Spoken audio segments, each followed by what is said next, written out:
oògùn Aratita tàbí Aragbigbona àti oògùn Warapa tàbí Ogunoru epilepsy generally. Oògùn Warapa bá mi gẹ́ẹ̀tì odidi ẹyẹ igúnnugún kan, egbò bombomu, egbò awogba àrùn, èso apá, a ó jó wọn papọ̀, a wá lọ kánwọ́n àti mí ọjọ́, a lọ pẹ̀lú ẹ̀, a wá bù díẹ̀ nínú powder yẹn, a mix ẹ̀ mọ́ àdí, a máa fún ẹni tí Warapa ń dà láàmú yẹn àbógun a máa fún mu láàárọ̀ lọ́sàn-án lálẹ́, a tún máa fi pa lára. Powder tó kù yẹn a máa fi ṣe ẹran màálù fún jẹ díẹ̀. Yà farabalẹ̀ kó gbọ́ fídíò kó dẹ̀ fi ránṣẹ́. Oògùn Aratita bá mi wá ewé ọ̀dúndún tútù, tewétegbò Aratita tàbí Aragbigbona, ewé ọ̀dúndún tútù, tewétegbò ètìpọ́nlá, ẹ máa gun pọ̀ lọ́ṣẹ. Ṣé kó tó ṣiṣẹ́ àbí tó bá iṣẹ́ tán ìgbọ̀rọ̀ bálágbọ̀dà fi sákàǹtì àwọn ọmọ aláìní account number ní fún àwọn ọmọ aláìní 0123214254 account number fún àwọn aláìní 0123214254 Wema Bank of Nigeria, Global Aratita Islamic Organization. Gbogbo ẹ̀yin olólùfẹ́ Ọlọ́run, ẹ bá wa dá sí ètò mọ́ṣáláṣí tí à ń kọ́ lọ́wọ́, Ọlọ́run á bò yín láṣìírí. Ẹgbẹ́ ẹ̀dẹ̀ bá wa dá sí ètò àwọn ọmọ aláìní àti fún àwọn opó. Lẹ́ẹ̀kan sí account number ní fún àwọn ọmọ aláìní 0123214254 Wema Bank of Nigeria.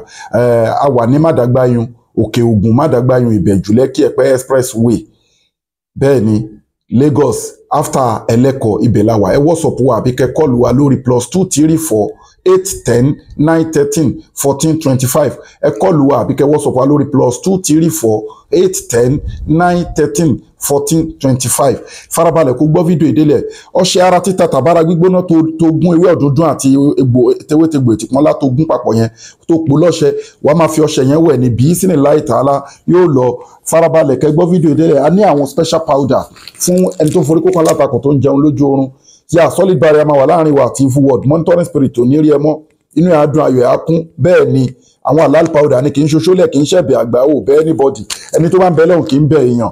Aláwọn special powder, a ní special package fún ọkùnrin tí wọ́n mú nǹkan ọmọkùnrin ẹ̀ tí wọ́n ń lò ní evil world, a dẹ̀ ní special package fún obìnrin tó ń wojú Ọlọ́run ọba fọ́mọ, a ní special package fún oríṣiríṣi èyíkéyìí nínú àìsàn olówó ayé ní ó lẹ́sẹ̀ ayé ní ó ti lògùn sí kò lọ diabetics ni, a ní special package fún wọn. Ètò àwẹ̀ wà tó legit, ètò sàrà wà tó legit, ètò àdúrà wà tó legit. Àwọn halal powder wà tá a máa ń ṣe ní special yàtọ̀ sáwọn product wa tá a máa jáde tán à ń hàn tú tọrọ ẹ bá gba hàn tó à ń hàn tú fún ẹ bí sínú láì tààlà. Ẹ gẹ́tì anta virgin olive oil, black seed powder, black seed oil, ẹni díẹ̀ ẹ láti nílé alẹ́ ìta ti ṣe rúkìá sí, a dẹ̀ ní special one bí eléyìí náà tàǹtà black seed powder, black seed oil, virgin olive oil. Ẹ gẹ́tì miracle leaf sí wa, wọ́n tàyàn lọ́fà ni, ikùn èèyàn wú ni, ọfà tó ti pẹ́ lára ẹsẹ̀ èèyàn wú ni, ó ń forí kókan látakùn jẹun lójú oorun, ìbálòpọ̀ ojú oorun, gbogbo àwọn ẹ̀mí òkùnkùn dà láàmú. Ẹ gẹ́tì miracle leaves, ewé ọ̀tọ̀ọ̀tọ̀ 100 àti máa ìzẹ́mzẹ́m la fi preserve senna leaf, ó lágbára púpọ̀ jù.